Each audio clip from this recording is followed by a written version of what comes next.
더 노력하겠습니다. 네.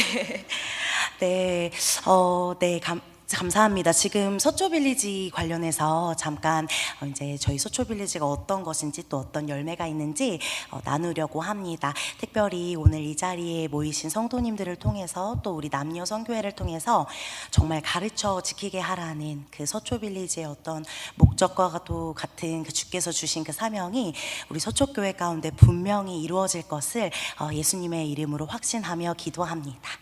네, 저희 교회에서 작년 2024년 3월부터 시작한 것이 있습니다. 바로 모두 다 알고 계시는 서초 빌리지입니다.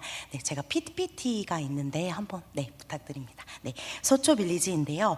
저희 다음 세대를 믿음의 세대로 키워내겠다는 그 일념을 가지고 새롭게 시작을 했고 9개월 동안 진행을 해왔습니다. 잘 알고 계신 것처럼 서초 빌리지는 영화부부터 장년부까지 매주일 한 본문의 말씀을 듣고 가정과 또 교회에서의 신앙적인 대화를 실천하여서 다음 세대를 신앙교육하는 것을 의미합니다. 사랑하는 성도님들께서도 지금 이 자리에서 하나님을 예배하시고 또 믿음의 삶을 살아내시기까지 수많은 믿음의 경험들이 있으실 것입니다. 한번 잠시 떠올려 보시겠어요? 부모님의 손을 잡고 교회를 가셨던 분도 계시고 또 저희 아동부 부장님이신 송강엽 장로님은 그런 얘기를 해주시더라고요. 그 성탄절에 문학의 밤 같은 것 때 친구를 따라서 갔던 경험이 있으시다고 하시고 또 여름 성경학교나 수련회 저녁 집회 때 목사님을 통해서 들었던 말씀으로 도전받으셨던 경험도 있으실 것입니다. 또 나를 위해서 기도해 주시는 선생님의 모습에 왜 저렇게까지 하실까라는 생각을 하셨던 분도 계실 것이라고 생각합니다. 제가 이제 독일에 갔을 때 스토테른하임이라는 지역을 방문했던 적이 있습니다. 근데 그 지역에서 이제 찍었던 사진인데요. 이곳에 한 기념비가 있습니다. 이 기념비는 바로 오직 성경, 오직 그리스도, 오직 은혜, 그리고 오직 믿음, 오직 하나님께 영광을 외쳤던 종교개혁자 루터가 회심을 한 곳이에요. 그래서 그 루터가 번개를 맞았는지 루터의 친구가 번개를 맞았는지는 정확하지 않지만 그 번개를 맞고 수도사가 되겠다고 결단했던 곳이라고 일컬어지는 곳을 방문했던 적이 있습니다. 거기에 있는 기념비인데요. 저희도 번개를 맞는 정도는 아니더라도 하나님을 향한 어떤 믿음이 자라나고 또 하나님을 향한 헌신을 다짐하게 되는 믿음의 경험이 있으실 것이라고 생각이 됩니다. 이런 일련의 과정들이 차곡차곡 쌓이고 또 믿음의 추억이 쌓여서 아이들도 믿음이 생겨나게 되고 자라나게 되고 두터워지게 됩니다. 네. 신앙도 지식이나 기술처럼 PPT를 내려주셔도 될 것 같아요. 감사합니다. 네, 신앙도 지식이나 기술처럼 배우면 그대로 생기면 좋겠지만 신앙은 그렇지가 않습니다. 어떤 신학적인 명제나 또 교수학습 이론을 통해서 체계적으로 생겨나지가 않습니다. 하나님의 선물인 동시에 형성되어져 가는 것이 바로 신앙입니다. 어떤 아주 특수한 경우에는 특별한 경험을 통해서 고독하게 골방이나 어떤 믿음의 경험을 통해서 주님을 향한 믿음이 생기기도 하지만 많은 경우에 부모와 가정을 통해 또 또래 친구들과 또 주변의 어른들을 통해서 진리의 말씀을 듣게 되고 그리고 그 말씀을 살아내는 삶의 현장을 통해서 생겨나게 됩니다. 그래서 서초빌리지를 저희가 시작하게 된 것도 이렇게 믿음의 경험을 우리 자녀들에게 주기 위해서 우리 사랑하는 성도님들과 또 우리 모든 부모님들이 함께 이 일에 동참하고 있는 줄 압니다.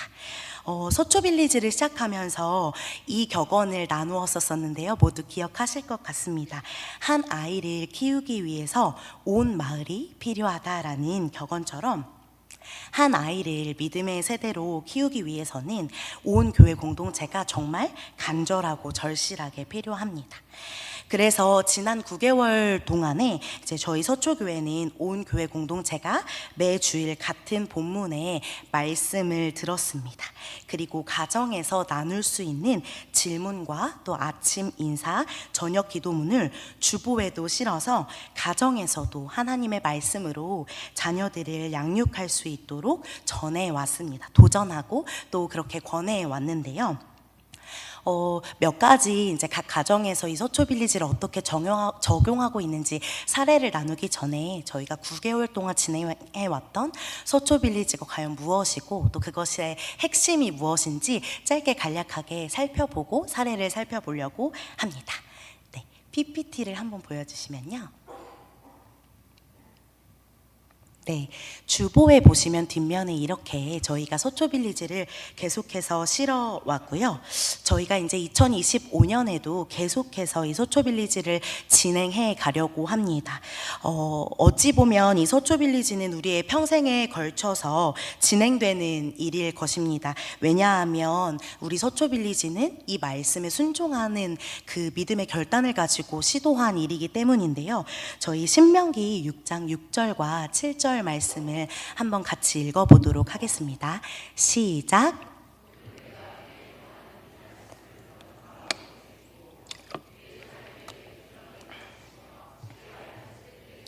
길을 갈 때에든지 누워 있을 때에든지 일어날 때에든지 이 말씀을 강론할 것이며 아멘. 서초빌리지는 이 신명기 6장의 말씀처럼 유일하신 여호와 하나님을 사랑하고 또 그 하나님의 말씀을, 그 하나님만을 사랑하라는 그 하나님의 말씀을 우리의 자녀들에게 가르치라는 그 주님의 명령에 순종하며 시작한 일입니다. 그래서 단순한 이벤트나 1년만 하는 어떤 뭔가 단기 프로젝트라기보다는 우리의 평생에 걸쳐서 진행되는 과정이라고 표현하고 싶습니다. 장기전인 것입니다. 그래서 올해 서초빌리지를 통해서 계속해서 한 말씀을 나누게 될 텐데요. 각 가정에서 작년보다 더욱 풍성히 말씀이 나눠지고 또 저희 교회 공동체 안에서 말씀이 풍성히 나누어질 일들을 기대하면서 서초빌리지의 핵심을 한번 살펴보도록 하겠습니다. 네, 서초빌리지는 아까도 말씀드렸던 것처럼 영화부부터 작년부까지 매주일 한 본문의 말씀을 듣고 가정과 교회에서 말씀의 대화를 통해서 다음 세대를 신앙 교육하는 것을 의미합니다. 따라서 이 서초빌리지의 목적은 다음 세대를 믿음의 세대로 신앙 교육하고자 하는 목적이 있습니다. 이 서초빌리지를 통해서 기대할 수 있는 일들이 있는데요. 먼저 지금은 사실 이것이 바로 열매 맺혀서 보이진 않습니다. 하지만 저는 꿈꿉니다. 그리고 함께 꿈꿨으면 좋겠는데요. 반드시 이렇게 부모와 가정이 신앙교육의 주체로 세워지고 이를 통해서 저희 서초교회가 정말 지상대명령 가르쳐 지키게 하라는 주의 그 사명을, 다음 세대를 말씀 위에 세우는 그 사명을 능력 있게 감당하게 될 것을 꿈꾸고 소망합니다. 그래서 이 서초빌리지를 통해서 먼저는 부모가 신앙교육의 주체로 세워지게 된다는 기대를 할 수 있습니다. 그래서 그 부모를 통해서 각 가정이 말씀 위에 굳건한 신앙 공동체로 세워지게 될 것입니다. 그리고 그 가정들이 모인 우리 서초교회가 주의 말씀 위에 든든히 세워질 뿐 아니라 다음 세대를 하나님의 말씀으로 양육하는 이 사명을 감당하게 될 것입니다. 이것을 함께 꿈꾸며 서초빌리지를 통해서 다음 세대와 우리 자녀들을 양육해 가기를 간절히 소망합니다. 서초빌리지의 핵심은 공조라고 할 수 있습니다. 바로 가정과 교회의 공조입니다. 그리고 이 공조를 위한 여러 가지 방법이 있는데요. 저희 서초교회는 이 방법으로 한 말씀을 선택했습니다. 교회는 진리를 선명하게 전하는 공동체입니다. 그래서 저희가 주일마다 교회에 모여서 살아있는 하나님의 말씀을 듣고 우리 아이들도 듣습니다. 그런데 아이들이 잘 아시는 것처럼 아이들이 교회에 있는 시간은 일주일에 1시간 남짓, 168시간 중에 1시간 정도입니다. 이것을 1년으로 생각하면 52시간밖에 되지 않습니다. 이 시간만으로는 아이들이 믿음의 경험을 쌓기가 너무 어렵기 때문에 턱없이 부족합니다. 그래서 가정과의 공조가 너무나도 필요한 것입니다. 아이들이 시간을 보내는 가정에서 부모님과 함께 신앙적인 대화를 나누기도 하고, 때로는 하나님의 말씀에서 이해되지 않는 부분들을 부모님과 함께 치열하게 논쟁하기도 하면서 아이들은 신앙이 생겨나게 되고 또 하나님에 대해서 궁금해지게 될 것입니다. 168시간에서 1시간이었던 시간이 2시간, 3시간 그리고 전부로 늘어나게 될 것입니다. 저도 지나왔던 자라왔던 생활을 돌아보면요, 저희 부모님은 두 분 다 신앙이 있으신데 그럼에도 불구하고 가정 예배를 드리거나 뭔가 이제 신앙적인 막 뭔가 특별한 공과 공부나 성경 공부를 하거나 그랬던 경험은 사실 별로 없습니다. 그만큼 이제 시간을 내고 뭔가 이렇게 진짜 자녀들을 양육하는 게, 말씀으로 양육하는 게 쉽지 않다는 것이겠죠. 그래서 한 말씀이 바로 그 방법입니다. 아이들과 부모님들께서 한 본문의 말씀을 들으셨기 때문에 부모님들께서는 조금은 어떤 심적인 부담을 덜으시고 훨씬 용이하게 말씀을 전하는 신앙적인 대화를 시도하실 수 있습니다. 아이의 입장에서도 부모님이 하시는 이야기가 그냥 처음 듣는 얘기가 아니라 전도사님이나 목사님을 통해서 들었던 이야기이기 때문에 더욱더 효과적일 것입니다. 저희 주보에 보셨던 그 질문과 아침 인사 저녁 기도는요, 저희가 사실 신명기 6장 7절을 바탕으로 기독교 교육학자인 레지 조이너가 제안한 형식을 재구성한 것인데요. 네, 요거를 저희가 이제 레지 조이너라는 이 학자가 이제 말한 어떤 가정교육의 형식을 재구성해서 만든 것인데요. 레지 조이너는 신명기 6장 7절에 나오는 함께 앉는 시간을 식사 시간으로 이야기했고요. 길을 가는 시간을 운전해서 아이들을 픽업하는 시간, 그리고 누웠을 때를 취침 시간으로, 그리고 일어날 때를 아침 시간으로 삼았습니다. 그래서 이러한 모든 시간들을 활용하여서 신앙적인 대화를 나눠야 한다고 제안을 했습니다. 저희 서초교회는 이 4가지를 다 실천하기에는 사실 부담이 될 수도 있기 때문에 이 중에 2가지를 선택했는데요. 바로 아침 시간과 그리고 자기 전 취침 시간입니다. 이 2시간만큼은 꼭 신앙적인 대화를 한번 나눠보도록 계획을 세웠습니다. 그래서 저희가 아침에 이제 축복의 말과 저녁 기도를 매주 소개하고 있는데요. 특별히 아침의 인사는 축복의 말인 동시에 주일에 들었던 말씀을 조리고 조려서 만든 어떤 핵심 문장과 같은 이야기입니다. 그래서 아이들에게 이 이야기를 통해서 축복해주고 격려해주시는 것뿐만 아니라 진리를 한번 전해주시는 겁니다. 주일에 들었던 진리를 전해주실 수 있습니다. 그래서 이 인사는 비단 가정에서뿐만 아니라 우리 교회에 다니시면 저희 아동부 아이들도 그렇고 우리 중고등부 또 유치부 영화부 친구들이 이제 교회 곳곳에 많이 있는데 만날 때마다 이 아침 인사로 축복하시면서 격려해 주시는 겁니다. 그러면 아이들이 내가 전도사님을 통해서 들었던 그 말씀을 장로님께서도 말씀해 주시네, 또 권사님께서도 이야기해 주시네, 이 이야기가 진짜 중요한 얘기구나 라는 것을 아이들이 느낄 수 있습니다. 나아가서 저녁 기도를 통하여서 우리 온 가족이 함께 한 말씀을 가지고 기도하는 시간으로 하루를 마무리할 수 있도록 하는 것이 저희 서초교회가 실천하고 있는 서초 빌리지의 실천 방법입니다. 뿐만 아니라 밑에 보시면 여러 질문이 있습니다. 그래서 아이들의 연령에 맞춰서 질문을 저희 교역자들이 이제 매주 주보에 싣고 있는데요. 이 질문 같은 경우에는 아이들을 이제 픽업하실 때나 또 가정에서 식사하실 때 혹은 가정 예배를 드리실 때 이제 이 질문을 활용함으로써 신앙적인 대화를 시도해 보실 수 있습니다. 실제로 이제 지난 9개월간 이 서초빌리지 대화를 실천하고 있는 가정이 있어서 소개해 드리려고 하는데요. 직접 소개해 주시면 좋겠지만 글을 보내주셔서 제가 한번 읽어 드리도록 하겠습니다. 먼저 첫 번째 가정의 이야기인데요. 한번 읽어보도록 하겠습니다. 서초빌리지 프로그램을 시작한 후로 저희 가족은 가정에서 주일 설교 말씀을 나누는 시작이 훨씬 자연스러워졌습니다. 엄마는 교사로 봉사하며 영아부 설교와 또 장년부 설교, 또 둘째는 유치부 설교를, 첫째는 아동부 설교를 같은 말씀을 다양한 관점과 각각의 수준에 맞춰진 언어로 나누니 재미도 있고 중요한 단어 같은 건 게임처럼 앞다투어 맞추기도 합니다.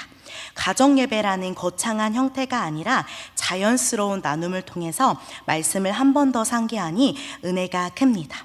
흩어지는 교회가 되어서 삶을 통해 말씀을 이루어가는 가정이 되기를 소망합니다. 라는 이야기를 나누어 주셨습니다. 이렇게 귀한 어떤 사례를 나누어 주셨는데요. 이 가정 같은 경우에는 어머니는 이제 영아부 교사로 또 장년부에서 들은 설교를 가지고 또 아이들은 유치부와 아동부에서 들은 말씀을 통해서 이제 한 말씀으로 말씀을 듣고 가정에 돌아가서도 어떤 게임의 방법이라든지 조금 더 자연스럽고 쉽게 말씀에 대해서 나눌 수 있는 어떤 기회가 생기고 또 마중물이 되었다는 나눔을 해 주셨습니다. 그래서 가정 예배를 시도해 보기 좀 어려운 가정들이 혹시 계시다면 이렇게 한 말씀을 통해서 저희 주보에 실려 있는 질문들을 통해서 축복의 말들을 통해서 이렇게 말씀을 조금 더 쉽게 또 가깝게 편안하게 나누어 보실 수 있을 것 같습니다. 또 두 번째 가정의 이야기도 있는데요. 한번 읽어 드리도록 하겠습니다.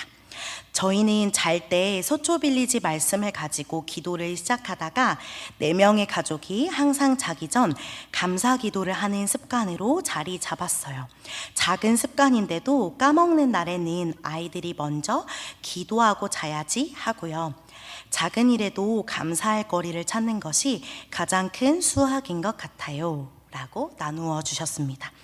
이 가정은 서초빌리지를 시작하고 자기 전 기도로 온 가족이 4명의 가족이 모여서 함께 기도하는 것을 시작하셨다고 합니다. 그런데 이것이 이제 습관으로 자리 잡아서 감사 기도를 함께 또 그 가족들이 나누고 기도하는 습관으로 자리 잡았다고 하시는데요. 무엇보다 이제 아이들의 입술에서 기도하지 않는 날에 부모님이 먼저 얘기하는 것이 아니라 아이들이 엄마 기도하고 자야지 이렇게 이야기하는 고백들이 있다고 합니다. 정말 큰 열매지요. 그래서 이렇게 가정에서도 어떤 신앙 교육이 습관화되고 자리 잡아가는 것을 이런 사례들을 통해서 볼 수 있습니다. 진리는 교회에서 배우지만 그 진리를 연습하여서 패턴을 만드는 것, 그리고 습관과 원칙을 형성해 가는 것은 단연 가정입니다. 그것은 교회에서 혹은 교육부서에서 하기가 어렵습니다. 그런데 이 가정의 고백을 통해서 정말 서초빌리지를 통해서 믿음의 습관이 형성되고 있구나, 믿음의 열매가 맺히고 있구나라는 것을 볼 수 있었습니다. 이런 귀한 사례들이 더욱더 많아지기를 소망합니다. 저희 2025년에 오직 예수 또 오직 교회라는 표어를 새기면서 사도행전 본문을 가지고 1년 동안 또 서초빌리지 본문을 함께 나누게 됩니다. 그런데 이 귀한 사례들이 더 많아져서 정말 교회는 진리를 가르치는 일에 힘쓰고 또 가정에서 또 교회 온 공동체에서 진리의 대화를 시도해보는 일들이 풍성하게 이루어지기를 소망합니다. 그렇게 이루어질 때 우리의 자녀들이 반드시 믿음의 다음 세대로 성장하게 될 것을 믿습니다. 네, 이상으로 사례 공유를 마치도록 하겠습니다. 감사합니다.